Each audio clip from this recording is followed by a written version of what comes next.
ইচ্ছাকৃতভাবে, খুব পরিকল্পিতভাবে এইখানকার মানুষের রাজনৈতিক আকাঙ্ক্ষাকে নিয়ে এই যে একটা ম্যানেজড ইলেকশনের ভেতর দিয়ে ম্যানেজড সাংসদরা সংবিধানের মধ্যে এটাকে খোঁজার ভেতর দিয়ে জনগণ যে আসলে সংবিধান পরিবর্তনের যে রাজনীতি করছিল সেটাকে হাসি ঠাট্টার বিষয়ে পরিণত করার চেষ্টা করছে। এটাকে খুব সাবধান থাকার জন্য আমি অনুরোধ করব যে এইরকম ম্যানেজ সংসদ বাংলাদেশে এর আগেও এসছে এবং তাদের কি পরিণতি হয়েছে বাংলাদেশে এটা আপনাদের চোখের সামনে আছে। সংসদে এই অধিবেশনে দুইটা ঘটনা ঘটছে গুরুত্বপূর্ণ। এর একটা হচ্ছে যে গণভোট অধ্যাদেশ যেটা হয়েছিল সে অধ্যাদেশ এবং তার যে কার্যকারিতা সেইটাকে আসলে এই সংসদ অনুমোদন দেয় নাই, বাতিল করেছে, অকার্যকর ঘোষণা করেছে। সংবিধানের পরিবর্তন সহ রাষ্ট্রের যে পরিবর্তন কিংবা সংস্কারের যে আলাপ ছিল সেইটা সংবিধান সংস্কার বাস্তবায়ন যে আদেশ, সে আদেশ নিয়ে সংসদে হাসি ঠাট্টা হয়েছে। একজন এটার জেন্ডার নিয়ে প্রশ্ন তুলেছেন যে এটা আসলে এই আদেশ কোন জেন্ডারের এটা উনি বুঝতে পারেন নাই, কারণ ওনার চোখে এটা অধ্যাদেশও না, আইনও না, এটা কোনো কিছুই না, এবং এটা কেন আসলে করা হয়েছে এটা তিনি বুঝতে পারেন না, এরকম হাসি ঠাট্টা করেছে।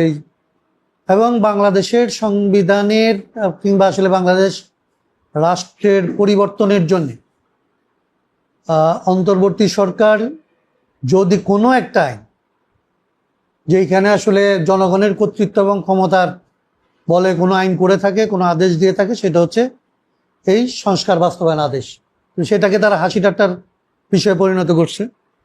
যেই সমস্ত বিষয় দেশের মানুষ আসলে পরিবর্তন করার জন্য লড়াইটা করছিল, যে মানুষ গুম হবে না, গুম হইলে তার বিচার হবে, মানুষের মানবাধিকার লঙ্ঘিত হইলে আসলে মানবাধিকার কমিশন স্বাধীনভাবে কাজ করবে, তদন্ত করবে, ব্যাংক লুটপাট হইলে ব্যাংকের আসলে লুটপাট বন্ধ হবে, কিংবা এটার জন্য আসলে যে ধরনের আইন তারা করে সেই সমস্ত আইনের পরিবর্তন হবে, সংস্কার হবে।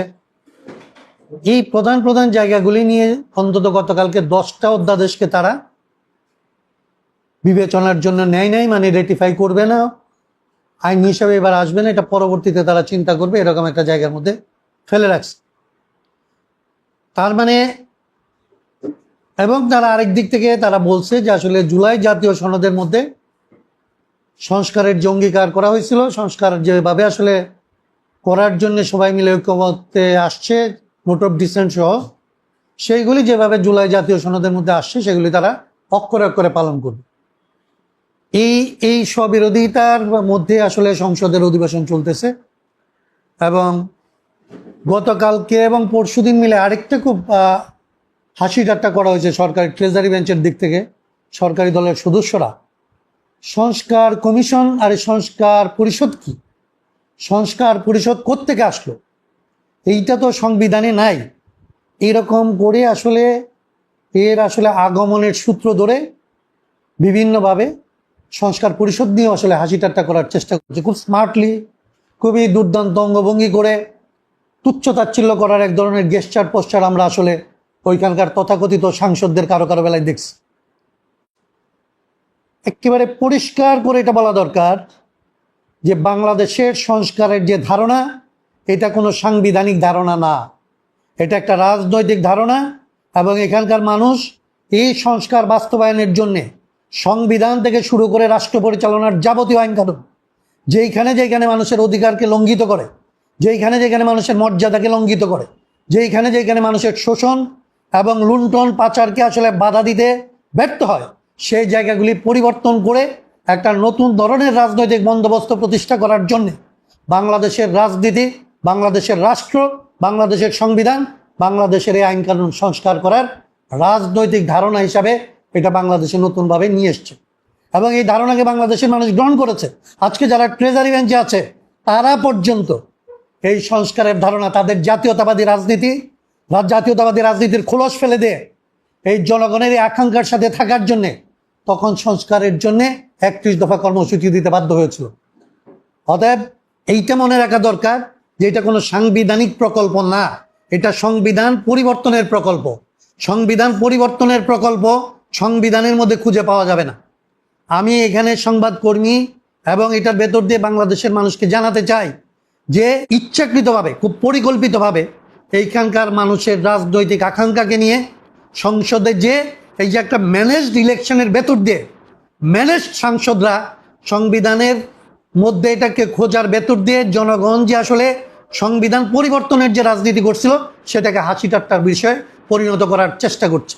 এটাকে খুব সাবধান থাকার জন্য আমি অনুরোধ করব যে এইরকম ম্যানেজ সংসদ বাংলাদেশে এর আগেও এসছে এবং তাদের কি পরিণতি হয়েছে বাংলাদেশে এটা আপনাদের চোখের সামনে আছে। খুব পরিষ্কার করে একটা কথা আমরা বলতে চাই যে সংস্কার কোনো সাংবিধানিক প্রকল্প না, সংস্কার একটা রাজনৈতিক প্রকল্প। অতএব উবাইদুল কাদেরের মতো আসলে বক্তব্য দেওয়া থেকে বিরত থাকেন। এরকম বক্তব্য আমরা উবাইদুল কাদেরদের কাছ থেকে শুনে অভ্যস্ত এবং উবাইদুল কাদেরদের পরিণতি কি হয় সেটা কি ঘটাইতে পারে এই দেশের মানুষ সেটা দেখে অভ্যস্ত। বাংলাদেশকে আবার তার যে রাজনৈতিক আকাঙ্ক্ষা সেখান থেকে সরিয়ে পুরনো বন্দোবস্তের মধ্যে নিয়ে যাওয়ার জন্য সাংবিধানিক যে স্বৈরতন্ত্র ছিল, নির্বাচিত সাংবিধানিক স্বৈরতন্ত্রকে মানুষ বিদায় করার জন্য এই সংবিধান সংস্কারের রাজনীতির পক্ষে মানুষ দাঁড়াইছে। এই সংবিধান পরিবর্তনের জন্য এটা সাংবিধানিক নির্বাচন হিসেবে করে নাই, এখানকার মানুষ কনস্টিটিউয়েন্ট পাওয়ার দিছে আপনাদেরকে যে আপনারা বাংলাদেশের এই রাজনৈতিক প্রকল্পগুলি একদিনের না 17 বছর না হইল বিগত অন্তত 18 সালের নির্বাচনের পর থেকে বাংলাদেশের রাজনীতি সংস্কারের রাজনীতির ভেতরে ঢুকেছে। একটা নতুন রাজনৈতিক বন্দোবস্ত প্রতিষ্ঠা করার জন্যে, রাস্তায় জীবন দেওয়ার জন্যে হাজারে হাজারে নয় লাখে লাখে দেশের মানুষ রাস্তায় নামছে এবং এইখানে আসলে বুকের অভাব হয় নাই, বন্দুকের গুলির অভাব হওয়ার পরে শেখ হাসিনা এখান থেকে পলায়ন করতে বাধ্য হয়েছে। অতএব মানুষের রক্ত দিয়ে যে সংস্কারের আকাঙ্ক্ষা এখানকার মানুষ রাজপথে এবং দেয়ালে লিখছে, এখানকার মানুষ গণভবন এবং সংসদ ভবনে লিখছে। এই জিনিসগুলিকে আসলে সংবিধানের ভেতরে আছে মনে করে গুলায় ফেলার চেষ্টা করা, সকল মানুষকে বোকা বানানোর চেষ্টা করার সামনে নিজেদেরকে এত চতুর, এত চালাক এবং প্রতারণায় এত সক্ষম এটা মনে করার কোনো কারণ নাই। বাংলাদেশের মানুষকে 2 দিন 4 দিন মানুষ আসলে এগুলি সহ্য করে, কিন্তু প্রতারকদেরকে বাংলাদেশের মানুষ সবসময় ছেড়ে দেয় নাই।